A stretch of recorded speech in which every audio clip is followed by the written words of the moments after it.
I'm 44 years old and I had to rebuild my career and my business at the same time.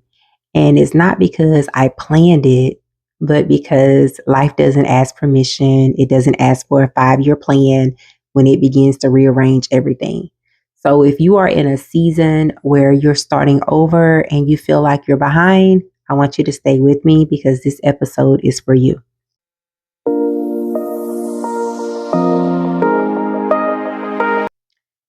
I've been a federal employee since 2010, so that's about 16 years.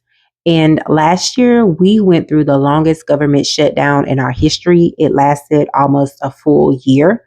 And so while that shutdown was happening, agencies, they were doing reductions in force.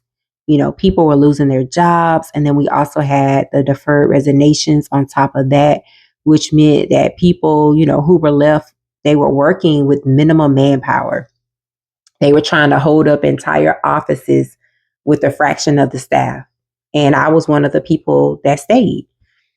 But every single day, guys, I did not know if I would still have a job the next morning when I woke up because my income is not a side detail for me. The way I live, the way I provide is all built on my federal career.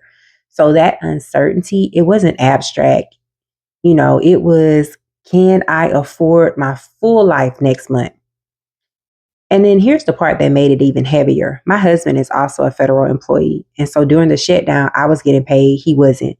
So in my own house, I had to wrestle because I was watching the exact thing that I feared the most happen to the person whom I love the most. And I sat there wondering like, oh my God, am I next? I felt like I was in a game of double dutch, just waiting my turn to jump in. But doing all of that time, something shifted in me because I realized, girl, you have your own business. Girl, you have written books. Girl, you have coached clients to real measurable success. But guess what? I had gotten comfortable. I actually had stopped accepting clients before all of this even started because I was so frustrated because some of the people that I was working with, they wasn't holding up their end of the coaching relationship. So I had to let them go. I fired 16 clients, which meant when the shutdown hit, I did not have a single client on my roster. I had built a business and then I quietly let it go dormant right before the 1 year that I needed it the most. And so, what did the rebuilding look like for me week to week? A hard week for me, it was restless nights. I would wake up early, but my mind was, already running, trying to figure out, how I could reposition myself as a coach and a consultant. And then here's something that I fully admitted to myself right before this. So I have a podcast, but I had been using my podcast to interview other people. And I was giving, other people the platform to be the expert, but on my show. So my podcast wasn't really doing anything to establish me. So even that had to change me. And at the same time, my actual job, we were living in meeting after meeting after meeting.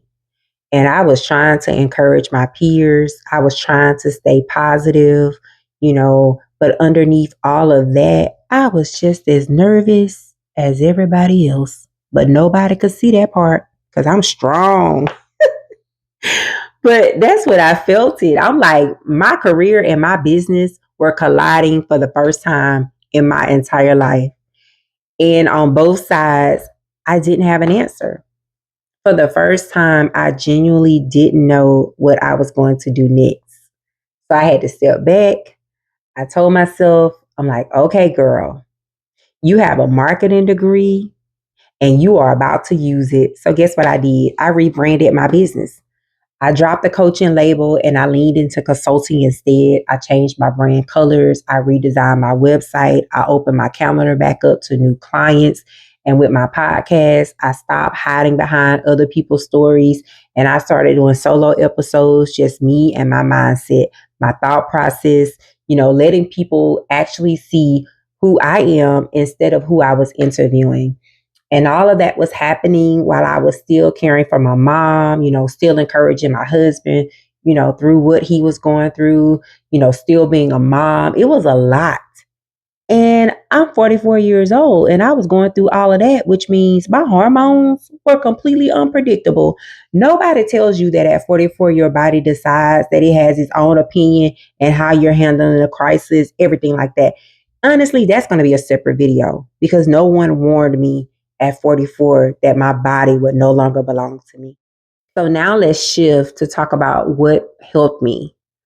At some point, I had to be honest with myself because I was overwhelmed and I was letting things that I could not control run my entire nervous system. So I did something that I had not done in a long time. I went back and I used my own coaching framework on myself, which is RISE, rooted in purpose, identify boundaries, strengthen resilience, and execute with consistency. I sat my butt down and I went through my own workbook, the same one that I give my clients, and I worked it on myself. And the R is stopped me in my tracks, which is rooted in purpose. I had to go back to my why. And my why, guys, has never changed. I believe in helping entrepreneurs. I believe in helping businesses make sure that they're operating regulatory. I believe in helping people identify the gaps in their niche so that they can become the solution to someone else's problem. That is the work, and that has always been the work. So once I got back to that, I started making real decisions instead of being anxious. First, the podcast. I decided that I would not bring guests on as the expert voice until the fourth quarter. You know, people still could come and share their stories because I believe in giving people a platform. But I wanted to make sure that in the fourth quarter, it gave me the runway to be able to identify the goals that I wanted going into the new year. Then I looked at how I was taking on my clients. I used to do long engagements, 6 months, 9 months at a time, but I realized that that format, it wasn't sustainable for me because it was overwhelming. It was exhausting. So I changed it. Now I offer 30-minute calls, 1 hour calls.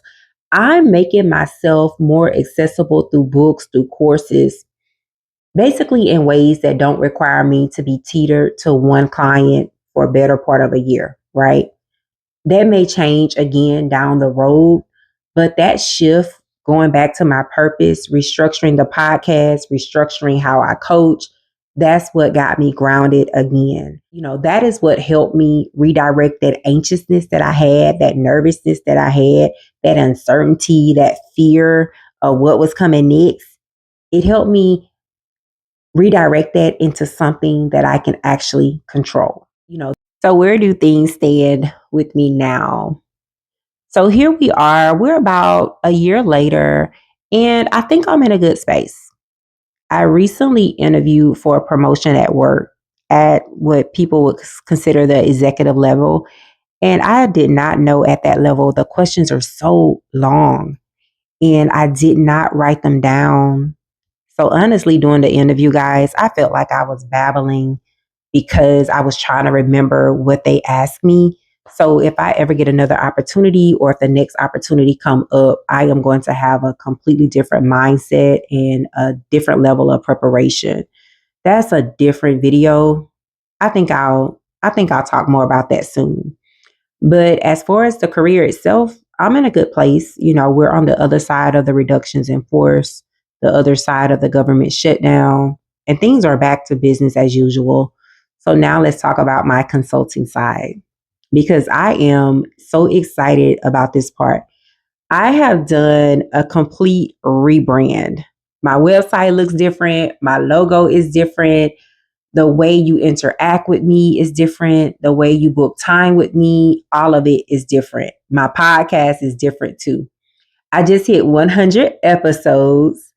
I took June and July off. No new recordings during that time, but I do have episodes already recorded. I just have to edit them.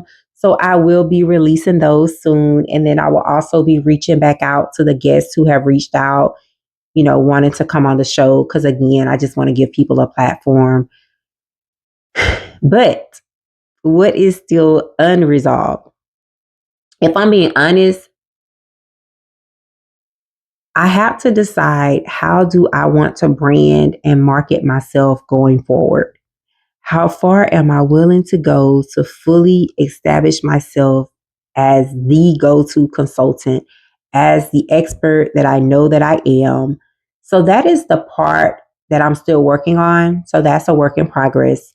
But if I'm honest, I'm still proud of myself.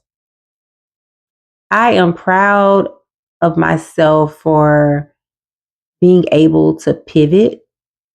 I'm proud that I was willing to accept something hard, that I hadn't been betting on myself. I wasn't marketing myself the way that I should have been. And I just had to take accountability for something else too. I let frustration stop me from doing the work that I am great at. Clients who wasn't serious about, their own growth affect how I showed up. And looking back, I took that personally when I shouldn't have. And so that's a whole nother video on its own, because I think a lot of coaches, consultants, teachers, anyone in the business of helping people grow, I think a lot of people deal with that. So when you see someone's potential and they don't move on it, oh, somehow, you internalize it and you make it about yourself, but it's not. And so I just had to learn that the hard way. So if things feel hectic for you right now, if you're in your own version of this season, sit down, take a deep breath, regroup, and I want you to really strategize and then do the harder thing. Be willing to do the work. Be willing to work the strategy, not just write it down and admire it. Because the moment I sat down and I went back to my why and I actually worked the plan, things turned around for me. They did. Like they really did turn around. And I'm in such a better place right now. And it means that I get to show up as the consultant. I get to show up as the coach, the mom, the wife, the daughter, the friend, the aunt, all of it, simply because I stopped and I reset. If this helped you, I want you to subscribe, because I'm going to keep showing up, telling the truth about what rebuilding looks like, not the highlighted reel, but what it actually looks like. So I'll see you in the next episode.